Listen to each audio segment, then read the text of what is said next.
Assalamualaikum warahmatullahi wabarakatuh. Perkenalkan, nama saya Eva Rulatnan, mahasiswa UNY, Prodi Administrasi Perkantoran di 4 Kampus Gunung Kidul, dengan NIM 20811334179.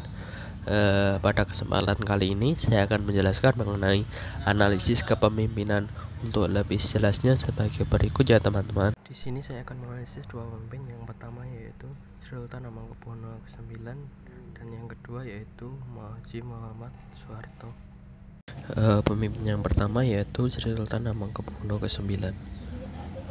Beliau adalah seorang gubernur daerah istimewa Yogyakarta.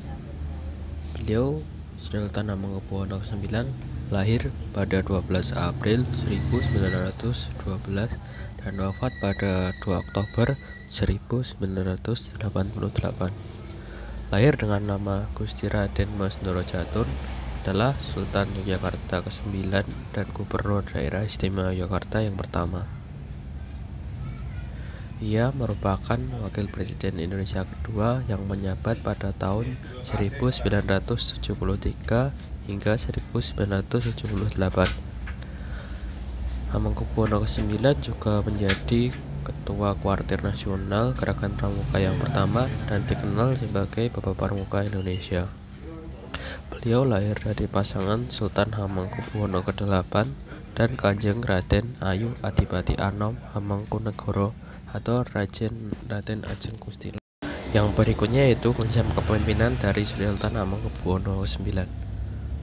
Sultan Hamengkubuwono ke-9 dalam menjabat sebagai Gubernur Daerah Istimewa Yogyakarta menerapkan konsep kepemimpinan yang mampu memberikan panutan dan diharapkan mampu untuk membawa orang-orang yang dipimpinnya ke arah yang lebih baik.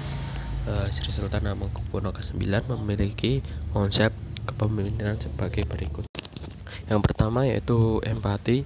Dalam menjalankan amanah yang diberikan, beliau memiliki sifat empati, diantaranya yaitu terbukti dengan peranan Sultan Hamengkubuwono ke-9 dalam bidang sosial ekonomi, dilatar belakangi oleh pemikiran beliau untuk mengurangi penderitaan rakyat jika tidak mampu untuk menaikkan kesejahteraan rakyat.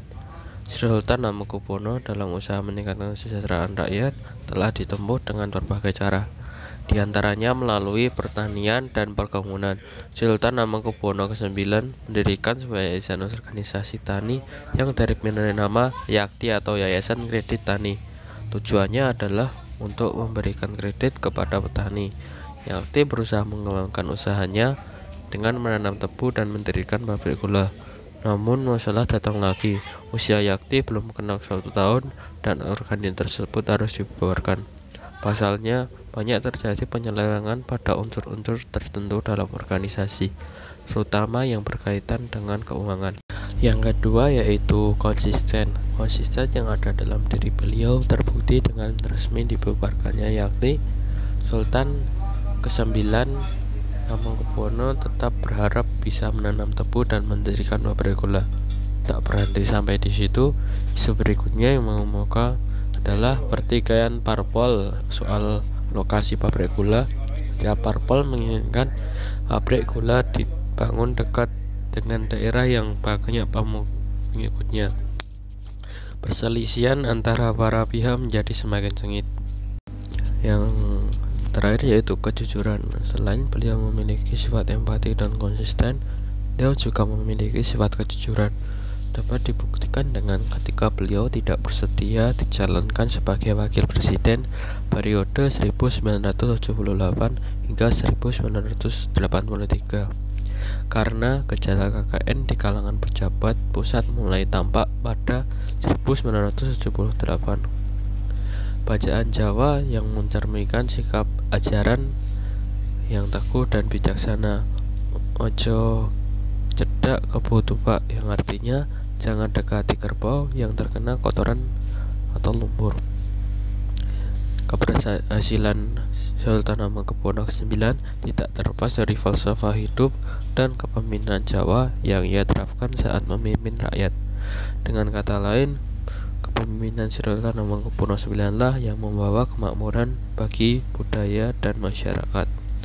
Berbeda dengan pemimpin masa kini yang menjadi parasit, mereka berkembang di atas penderitaan rakyat jumlah cinta untuk orang tercermin dalam konsep kepemimpinan, yaitu singgasana untuk rakyat, yang artinya menjadi seorang pemimpin harus dapat memberikan manfaat bagi masyarakatnya. Kemudian analisis berikutnya yaitu mengenai leading team.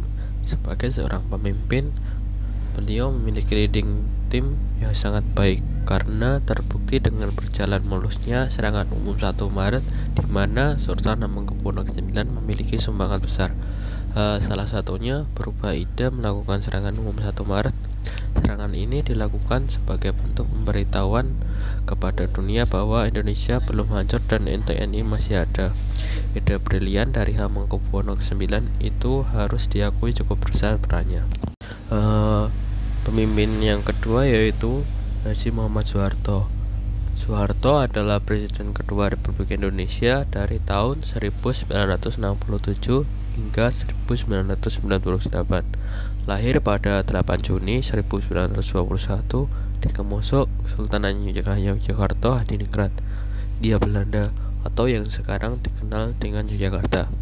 Ia meninggal pada 27 Januari 2008 dalam usia 86 tahun di Jakarta, Indonesia. Sebelum beliau menjadi presiden, beliau sempat menjabat sebagai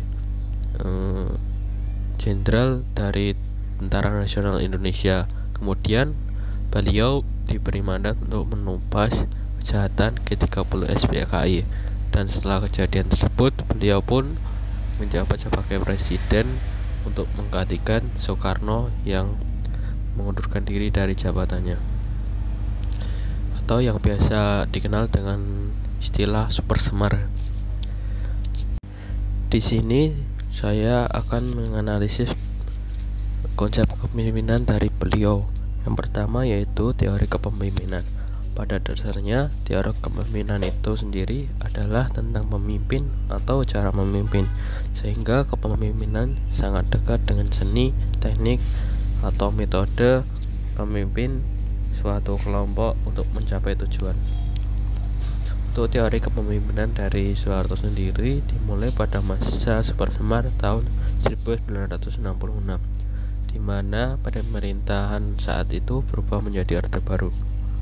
Gaya kepemimpinan mantan Presiden Indonesia ini merupakan kombinasi adaptif anti-kipratori, yaitu gaya kepemimpinan yang mampu menangkap peluang dan melihat tantangan yang dapat berdampak positif serta langkah dan visi ke depan.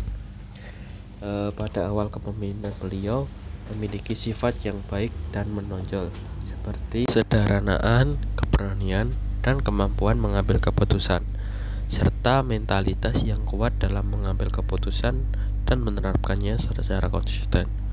Mantan Presiden Indonesia ini juga memiliki sifat eksploitatif, otoritatif, atau kurang demokratis. Hal ini dibuktikan dengan minimnya pemberitaan yang beredar berupa dorongan dan arahan, serta mengundang kritik yang membangun. Selain itu, ia juga menerapkan teori kepemimpinan koversif, di mana ia selalu ingin agar perintah dan instruksinya segera dipatuhi oleh orang lain. Ketika dia meminta bantuan bawahan atau orang lain untuk melaksanakan perintahnya, dia sering menggunakan kalimat netral daripada kalimat persuasif. Yang kedua yaitu konflik negosiasi. Perundingan konflik yang dilakukan oleh Presiden Soeharto dapat dikatakan berhasil karena ketika terjadi konflik, untuk menggulingkannya ia memilih untuk menengah diri, yang membuat PT Freeport masuk ke Indonesia pada saat kritis. Beberapa tahun setelah kudeta berdarah yang menggulingkan Presiden Soeharto dan membawa kekuasaan ke Jenderal Soeharto, pada saat itu hanya sedikit orang Indonesia yang memiliki pendapat tentang kesepakatan itu. Di antara dengan infrastruktur terbatas dan industri kecil, ekstraksi sumber daya menjadi tokoh kunci oleh rezim Orde Baru Soeharto, yang pelanggarannya membantu meningkatkan kehidupan banyak orang Indonesia. Program pembangunan awal Soeharto untuk kesehatan, dasar, pendidikan, pertanian, dan infrastruktur pedesaan dimungkinkan oleh ledakan pertambangan dan minyak pada tahun 1970-an. Yang ketiga yaitu dari segi kekuatan politik. Dari segi kekuatan politik, ia dominan pada otoriter dan sentralis, di mana ia mampu meredam gejolak yang terjadi di Indonesia saat itu, membuat pemerintah dan masyarakat patuh terhadap segala kebijakannya, dan akhirnya melaksanakan tugasnya dengan baik. Yang berikutnya yaitu pemimpin dan hati. Dari segi pemimpin dan hati, beliau merupakan pemimpin yang ramah, namun lebih condong ke kehati-hatian, yang sangat terlihat ketika beliau berhati-hati dan disiplin. Namun, dalam hal kejujuran, ia cukup lemah, yang dibuktikan dengan jumlah kekayaan yang tinggi dan terpilihnya mantan presiden Indonesia sebagai pemimpin terkorup dalam sejarah Indonesia dan Asia. Namun di sisi lain, dia tidak suka menunjukkan dirinya kepada publik dan tidak suka menunjukkan jasa dan kesuksesannya. Selanjutnya yaitu pengikut. Pengikutnya kebanyakan berasal dari kalangan sendiri, seperti dari keluarga Cenyana, Golkar, dan lain-lain, yang membuat banyak pro kontra dari banyak kalangan oposisi. Di balik itu masih banyak orang yang mendukungnya karena jasa-jasanya dalam menumpas gerakan PKI. Dan yang terakhir yaitu pengambilan keputusan. Dalam hal pengambilan keputusan, ia tidak melibatkan banyak menteri dan bawahannya, sehingga pengambilan keputusannya termasuk dalam gaya direktif, di mana ia lebih memberikan arahan daripada meminta nasihat dari bawahannya. Sekian analisis dari saya, atas kurang lebihnya mohon maaf. Assalamualaikum warahmatullahi wabarakatuh.